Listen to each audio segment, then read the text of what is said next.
हमारे देश के उन महान लोगों को याद करने का दिन है, हमारे देश की उपलब्धियां गिनवाने का और गिनने का दिन है। मैं देश की उपलब्धि गिना सकता हूं, देश के अमर शहीदों की उपलब्धियां गिना सकता हूं। एक बार आप अपनी उपलब्धि गिना दीजिए कि इन 73 सालों में आपने अपने आप को क्या बनाया, क्या पाया, आपकी उपलब्धि क्या है, क्या किया आपने देश के लिए। बताइए आपका देश के लिए क्या योगदान है, क्या दिया आपने देश को, बताइए। आजकल तो ऐसे लोग हैं जो टैक्स देने से भी बचते हैं। इसलिए मैं कहता हूं खूब पैसा कमाया करो, खूब पैसा कमाया करो और खूब टैक्स दिया करो सरकार को। इसी से सरकार का खजाना भरेगा और इसी से विकास होगा। कुछ ना कर सको तो टैक्स दो सरकार को मन लगाकर, यही आपका योगदान है देश के प्रति। कमाओ, अपना परिवार पालो, अपने आप को नाम इज्जत दो और सेवा करो और टैक्स भी दो सरकार को। तुम भी मजबूत बनो और देश भी देश किससे मजबूत है? हमसे देश मजबूत है या देश से हम मजबूत हैं? बोलो।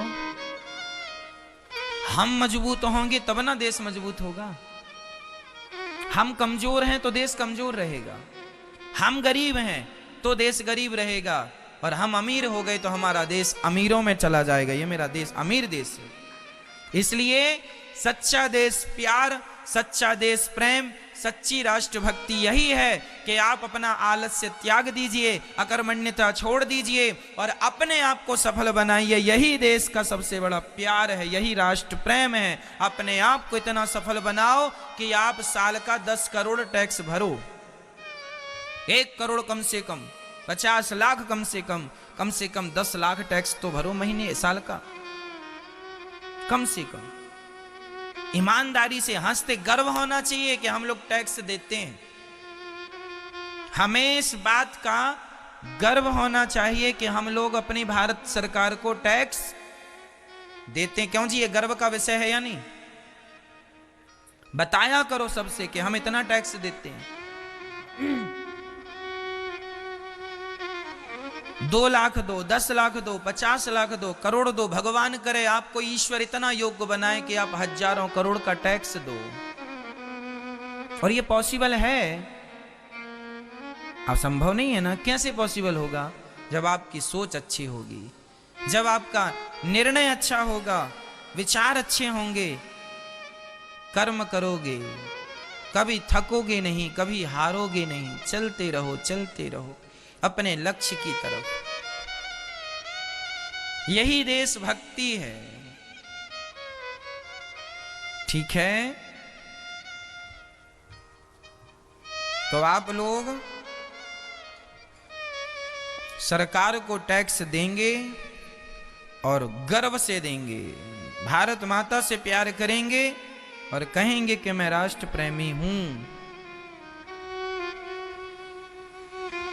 हमारे भारत की महिमा कितनी महान है, जरा समझिएगा।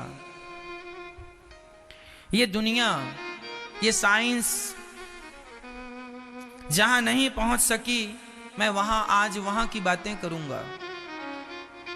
भागवत जी में लिखा है, इस ब्रह्मांड के, जिसे हम पृथ्वी कहते हैं, पृथ्वी के कितने द्वीप हैं? ये 7 द्वीप हैं। ये 7 द्वीप कैसे बने? एक राजा हुए हैं हमारे देश में, प्रियव्रत, मनु जी के पुत्र हैं। ये भागवत जी का विषय है जो मैं आपको कह रहा हूं। श्री मनु जी के पुत्र प्रियव्रत जी ने देखा कि एक तरफ दिन है और एक तरफ रात है। जैसे कि आज अभी देखो यहां पर दिन है, अमेरिका में अभी रात होगी, है ना। तो प्रियव्रत ने सोचा कि ये तो बड़ा गड़बड़ है, कहीं दिन है कहीं रात है। तो उन्होंने एक इतना दिव्य अपना रथ तैयार किया, सूर्य की तरह प्रकाश देने वाला वह रथ उस जगह पर ले जाके बिठा देते, वो जहां पर रात्रि, वहां रात होती नहीं, उस प्रकाश से प्रकाशित रहता। उस आधार पर साइंस काम कर रही है कि सूर्य के प्रकाश को लेकर, जिसे सौर पैनल इत्यादि कहते हैं, सूर्य की शक्ति को, है ना, रात्रि वो बिजली के तौर पर प्रकट हो जाती है।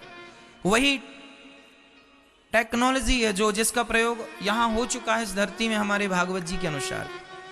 तो उन्होंने ये तैयारी की, फिर उन्होंने कितना विशाल रथ बनाया और उस रथ से चले तो उनके पृथ्वी की उन्होंने 7 प्रदक्षिणा लगाई।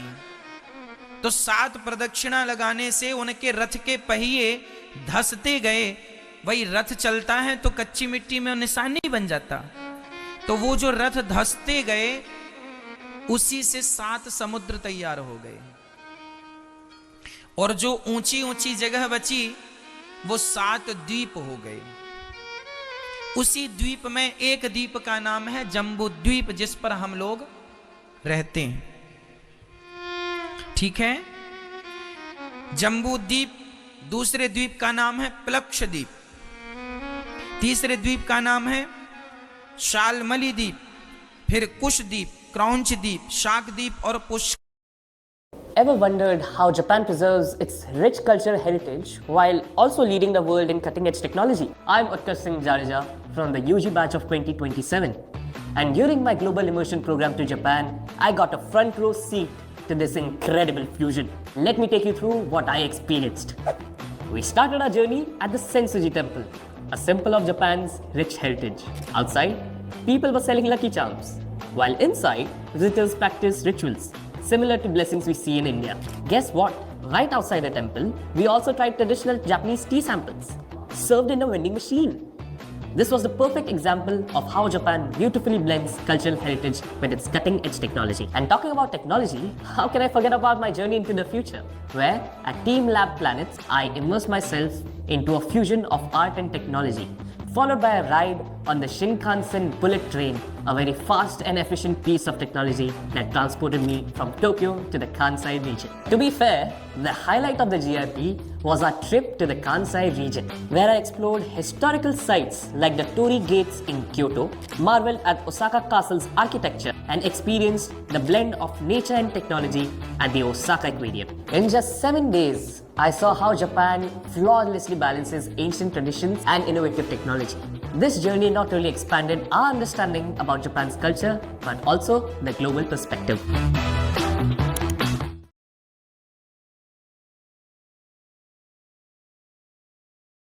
विशाल भैया, आधार सेंटर से कैसी कमाई हो रही है? अरे बढ़िया चल रहा है भाई, 2 लड़के और लगा दिए। मैं तो कह रहा हूँ तुम भी खोल लो। मैं करना क्या होगा? कोई YouTube वीडियो है क्या? अरे YouTube पे टाइम वेस्ट करना बंद करो, सीखो ऐप डाउनलोड करो। सीखो ऐप? हाँ, दिन भर रील्स देखते हो ना, उसकी जगह सीखो ऐप डाउनलोड कर लो। वहाँ भी वीडियोस ही आते हैं, लेकिन सिर्फ वैसे जिससे कुछ सीखा जा सके। भाई मैंने अपना आधार सेंटर वहीं से सीख के शुरू किया था, अब देखो कितना बढ़िया चल रहा है। सुनो, पहले सीखो ऐप को समझो। तो वैसे तो यूट्यूब और रील जैसे वीडियो ही आते, पर जैसे तुमको यूट्यूब पे देखना हो कि आधार सेंटर कैसे खोले, फिर यूट्यूब पे जाओगे, सर्च करोगे, 3-4 वीडियो मिल भी जाएंगे, पर पता नहीं कौन सा वीडियो सही होगा। सीखो ऐप पे तुम सर्च करो आधार सेंटर कैसे खोलें, सबसे ऊपर ही वीडियो आ जाएगा। वहाँ ऐसा नहीं होता कि 15 लोग एक ही टॉपिक पर वीडियो बनाए जा रहे हैं। यूट्यूब पे तो कोई भी कुछ भी वीडियो बना लेता है, कोई रोक टोक थोड़ी है। लेकिन सीखो पे पूरी एक टीम बैठती है जो ये चेक करती है कि जो वीडियो बना रहा है वो एक्सपर्ट है कि नहीं, और जो वीडियो में बोला है वो सही बोला है कि नहीं, तब जाके वो वीडियो सीखो ऐप पे आता है। मतलब सीखो ऐप पे अगर वीडियो है तो उसमें जानकारी एकदम सॉलिड ही होगी। भाई ये रील और यूट्यूब पे टाइम वेस्ट करना बंद करो। आधार सेंटर भले ही मत खोलना, पर अगर रोज कुछ नया सीखना चाहते हो तो सीखो ऐप डाउनलोड कर लो। इंस्टॉल नाउ पे क्लिक करो और अभी सीखो ऐप डाउनलोड करो।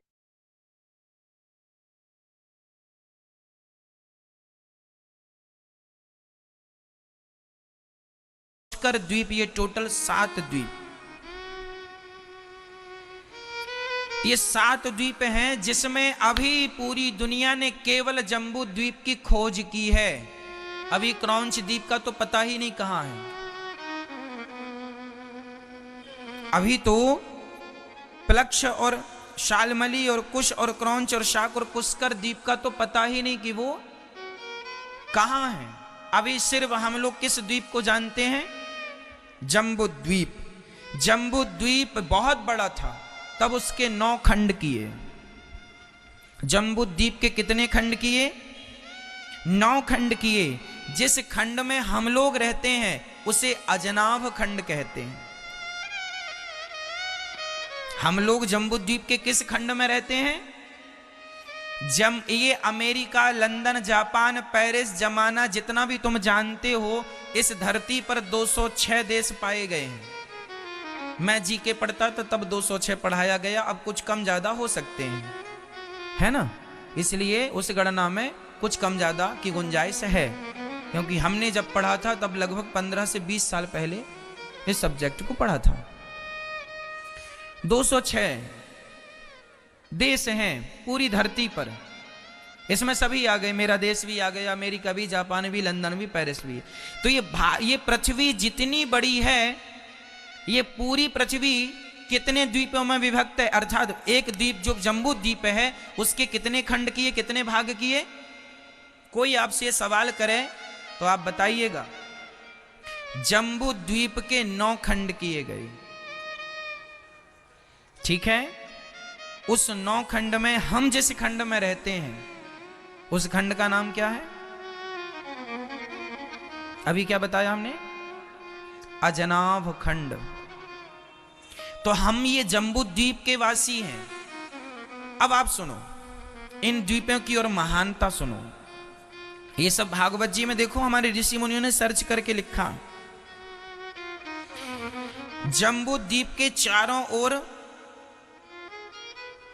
खारा समुद्र है, तो है, आगे सुनो, प्लक्ष द्वीप से घिरा हुआ उसके चारों ओर ईख का समुद्र है। ईख, ईख मीन्स गन्ना के रस का। जो प्लक्ष द्वीप है उसके चारों तरफ काहे का समुद्र है? गन्ने के रस का। जो शाल्म द्वीप है उसके चारों ओर मदिरा का समुद्र है। काहे का समुद्र है? मदिरा, जिसे आप शराब कहते हैं। कुशद्वीप जो है उसके चारों ओर घी का समुद्र है। जैसे हम लोग खारे समुद्र में रहते हैं, ऐसे कुशद्वीप में काहे का समुद्र है? घी का समुद्र है। उसके बाहर क्रौंच द्वीप है, उसके चारों ओर दूध का समुद्र है।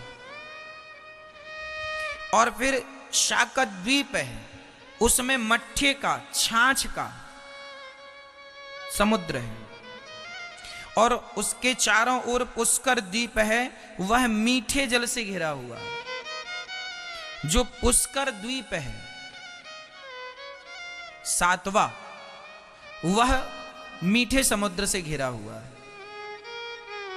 तो अभी दुनिया के वैज्ञानिकों ने केवल जानकारी कहां की लगाई है? जम्बू द्वीप की। हम लोग जम्बू द्वीप वासी हैं, तो हम लोगों को यह पता है कि हमारे चारों तरफ खारा समुद्र है। अभी मट्ठे का समुद्र भी है, गन्ने के रस का भी है, घी का है, दूध का और मीठे पानी का है। ये समुद्र तक तो अभी कोई वैज्ञानिक पहुंचा ही नहीं। अब आप कहेंगे कि महाराज जी फिर ये है कहां? ये भी वही है जैसे चांद, जैसे सूर्य, जैसे सूर्य एक ग्रह है, जैसे पृथ्वी एक ग्रह है ना? उसी प्रकार ये पृथ्वी इतनी बड़ी थी कि अभी हम लोग केवल इतना ही खोज पाए हैं कि 206 यहां पर हैं, 206 देश यहां पर हैं। अभी तो बहुत कुछ बाकी है। अभी तो इस पृथ्वी के बाहर जाना ही पॉसिबल साइंस का नहीं हुआ। हम तो ये पृथ्वी के चांद तक गए हैं, पृथ्वी के सूर्य तक गए हैं, पृथ्वी के अंतरिक्ष तक गए हैं। अभी तो बहुत बड़ा आकाश गंगा बाकी है, बहुत कुछ घूमना और ढूंढना बाकी है। ये अन्य जगह ये भी चीजें हैं। अब हमारे ऋषि मुनियों ने देखो इतना बताया है, ये सारी चीजें लिखी हैं। तो इसमें एक बात तो हम जम्बू द्वीप के वासी हैं, और इसमें लिखा है कि जम्बू द्वीप के चारों तरफ खारा समुद्र है। तो जो लिखा है वो यहाँ पर है। यदि एक बात सही है तो आगे की बातें भी सही होंगी। हाँ, हम वहां तक पहुंचे नहीं, वो अलग सब्जेक्ट है। हमारे शास्त्र इतने श्रेय, अभी मैं इनमें और रिसर्च कर रहा हूं, अभी मैं अन्य ग्रंथों को,